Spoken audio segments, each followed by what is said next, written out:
I want you guys to be making observations. I'm going to point out some things to you that you may not pick up on your own, or that are actually not all that important. Okay, just letting you know what's going on. So right here I have a solution. This is water mixed with baking soda and then a little bit of dish soap. The purpose of the dish soap is to lower the surface tension of the water. Okay, that's its purpose. And so what I'm going to do is I'm going to take some spinach leaves and a hole punch, and I'm going to hole punch some spinach leaves into this solution. Okay, and like I said, I want you guys making observations here. Okay, if you can't see, kind of get where you can. There's a little leaf. So what do you guys notice right now? They're floating. They float. Okay, that is important. Okay.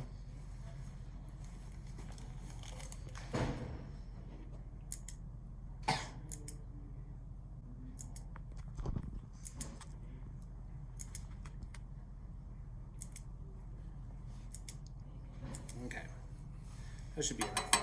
Okay, now these float. Now what we're going to do is we're going to bring them over to here. Now what's this? You guys should know this. Vacuum chamber.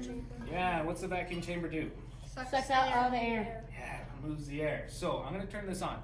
As the air starts to, or as the water starts to boil, we are familiar with that. Because of the soap, it will bubble. So you'll see me turn it on and off a few times because I'm trying to get air out but not make a mess. Does that make sense?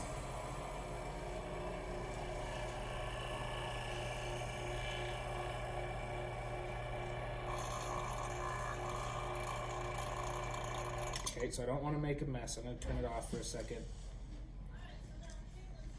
Let the soap kind of chill.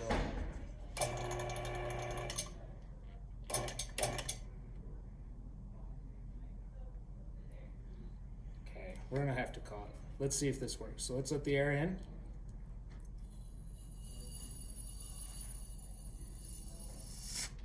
They sink. What? What in the world? Okay. What? So now they sink. Now here's the deal. Okay, this next part takes a bit of time. So we're going to fast forward to 10 minutes ago when I put it under a light. Okay? What's happening now? They're floating again. Okay, so those are our observations I want you to notice. They float originally. Then we remove the air and they sink. Then we put them under the light and they float again. I want you to go write down your observations. Hey, why do you think? Now, does your explanation have to be correct? No, not necessarily, right? But I want you thinking, okay, how did this work? And then I want you to model it. I want you to draw it as well. And that model shouldn't just be what you saw, but of how, what you're thinking, of your description. Your model should be of your description, okay? So if you're thinking of things on a molecular level, the model should reflect that, right? Now, I could maybe give you a little hint. Yesterday we talked about photosynthesis in terms of energy. Today we're thinking about photosynthesis in terms of matter. Okay, we're still relating photosynthesis. It is still a crucial part of this, but now we're thinking about matter. Okay, let's give you guys a few minutes to do that. Working. I think it works by photosynthesis of how when the leaves are getting the light to make energy for it is putting air under it. Putting air under it. Okay, so why did it float at the start then? Because it was charging. I don't know now. Okay, then Surface tension? surface tension. Okay, so surface tension is what allows like a water skeeter bug to stand on the water. Water has high surface tension, which I said is why we added soap. We wanted to lower that surface tension. If we didn't, after we vacuumed the discs, they would have stayed on the surface because of that high surface tension. Okay, but that's an interesting idea. Other ideas. Think about this. What does a vacuum chamber do? It moves the Air. Okay, so that's important. Okay, what causes something to float or sink? the air in the water. No, let's think back to last The year. density, right? Yeah, it deals with density, right? The density of what? Like the The density is like that. The density of the water compared to the density of the Object that's objects, right? So somehow we've changed the density of the discs, right? They floated, so we changed the density, they became more dense. Then they changed density again under light and started to float again, right? does that happen? We've got photosynthesis maybe involved, maybe air underneath. Let's do this. What are your questions? Now, normally I don't answer your questions, but I'm going to this time. Yeah, you should have came up with questions. I'm going to answer them this time to help you understand, unless I think it's too close to like giving you the answers. Okay, Matthew? What does it have to do with photosynthesis? Good question. I'm not going to answer that. Aaron? Will it work with other like plants? Would it work with other plants? I don't know. Okay, this is a pretty common experiment. Like I said, you can find lots of videos of it online, and they always use spinach. I don't know why. Okay, yes? Does it have anything to do with the spinach itself? Yes, the spinach is important. That is a key aspect of this. Okay, good. Other questions? Help us get closer to the idea. Yeah, Matthew. I can't remember it now. Okay, go ahead. Does he do anything? Does heat do anything? Nope. Heat is not important for this. Yes. Why does it like float in the first place? Like moving? Okay, why does it float in the first place? Okay. Think about what the vacuum chamber does. What does the vacuum chamber do? It removes air. So, it had air. Rest- Yeah. Why does it flow under the light Okay. again? So, relating back again. So, at first, what did it have that the vacuum chamber removed? Air. It had some sort of air. Then it removes that. It sinks. So, why do you think it floats at the end? Because the air. The air that's in the. It regains air somehow, right? Why is it So it's gaining something. So let's kind of take this for a second. Let's think about everything we know for sure about photosynthesis. Okay? So we have a plant. What do we know for sure goes into the plant? Think about light. what we've got here. So we've got light. Okay? Carbon dioxide, water. So hold on. So we got light. We're gonna say electromagnetic radiation. Carbon dioxide. Hold on and raise your hand. Okay? And I'm saying electromagnetic radiation so we can relate this to last quarter, right? I'm trying to make this feel very full picture. Okay? What else would be in this beaker that this plant could be using? Right. Water. Water. So we also are adding water. Okay? Well, what do plants make? What do they release? What do they have? Okay, they do have chemical energy. We've gone over that yesterday, right? But what do plants give us? They give us oxygen. Isn't oxygen a gas? Yeah. So is it possible that we removed the air, right? The oxygen. Then they photosynthesized and made more oxygen. But here's the thing, is plants don't need just water. They need something else too. Carbon dioxide. Okay, carbon dioxide, but what did I put in there? Do you remember? Soap. No, it wasn't. I put in soap to lower the surface tension. Baking I soda. put baking soda. The chemical name of baking soda is sodium. No, but sodium carbonate. Okay, sodium carbonate, which plants can pull. Sodium bicarbonate. There we go. Sodium bicarbonate.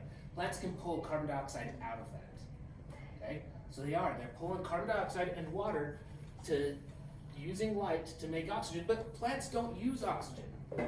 So why would they do this? They're not doing it just for you. They existed before you did. No, they don't need all that oxygen. They're getting rid of it, remember? So why would they go through this process? What do they get out of it? Our carbon dioxide. But why would they need that? What do they get? There's something that they are getting out of this that we're not mentioning. Chemical energy. Okay, chemical energy, but there's something physical. Chemical energy is not physical. It's not tangible. It leads to growth. We mentioned energy already. Think to last unit. Last unit we didn't call them plants. What did we call them instead of plants? We call them producers. And what's the definition of a producer? An organism that Makes its own food. makes its own food. So what do you think these plants get out of this? Food. Food. Okay? Now, food for a plant is a very specific molecule. It's not new to you either. Thinking clear back to first quarter, you made this molecule with the molecule building kits. Oh. Yes, louder for us. Glucose. It's called glucose. Okay. So let's put this together, but in a scientific formula. Okay. So let's erase, make some space. So plants need carbon dioxide. They need water. They use light.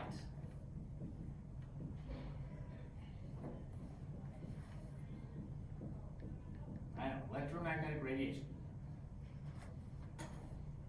Okay? And then they create oxygen and glucose. Now the formula for glucose is C6H12O6. Let's review what these mean. What's C? Carbon. How much carbon does it need? 6. What's H? Hydrogen. How much does it need? 12. What's O? Oxygen. How much does it need? 6. Okay. Now these together, they have chemical energy.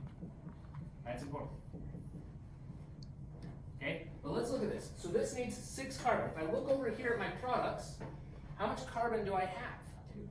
Now 2 only applies to the oxygen. 1. I only have 1. There's only 1. So how many of these molecules am I going to need? 6. I need 6 of them. Okay, well then I look over here, how much hydrogen do I need? 12. Over here, how much hydrogen do I have? 2. So how many of these molecules am I going to need? 10. That'd be 20, guys. I need 6 of them. That gives me 12. Okay, well then if I look at this, okay, I've got 12 oxygen plus these 6 oxygen, that's 18. Over here, the glucose uses up 6. So how much leftover oxygen am I going to have? Each one contains 2 oxygen. So how many of these molecules do I have? 3. No, I have 12 left over after this. So how many of these molecules am I going to need? 6. Need 6 of them. Okay? This is a formula for photosynthesis. This tells us exactly what is necessary for photosynthesis. Is soil necessary? Yes. Look at the formula. No, it's not. Is fertilizer necessary? No. Is a lack of competition with other plants necessary? No. All these things contribute to plant growth, but they are not necessary for photosynthesis. So that means when you update your model on the last slide, you don't need to include soil, you don't need to include lack of competition, you don't need to include fertilizer. All you need is this information that is here. What goes into the plant and what does the plant get out of it? Okay, does that make sense? Okay, so let's review. What gas goes into the plant? Carbon dioxide. Carbon dioxide. What gas comes out of the plant? Oxygen. Oxygen. Okay?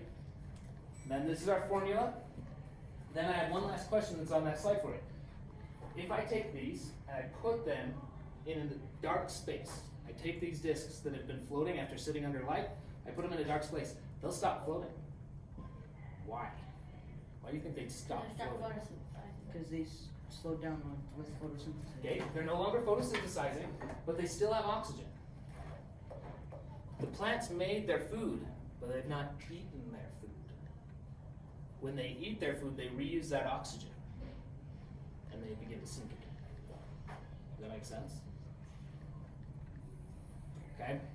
Now, one last little thing, let's see if you really understand. Remember at the beginning of the standard when we saw the redwood trees, the president, that huge tree? Okay? I asked the question, where does it get all of its mass from?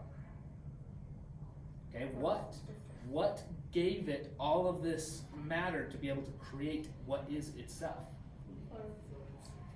Photosynthesis is the process. It's not the thing that it got it from. It's not the reactant. Carbon dioxide and water, right? Think about that. Air. Those trees are made of air, right? They're huge. Pulled all this carbon dioxide out of the air. Isn't that crazy? Really, really cool. Okay, so finish up the assignment. If you want to, instead of updating a model, I've had some students ask if they could just make a brand new model. You can do that. That's fine with me. Okay? Huh? I said that's what I've done all along. Oh, just each time you've made a new model? Okay. So go ahead and do that. Let me know if you have any questions.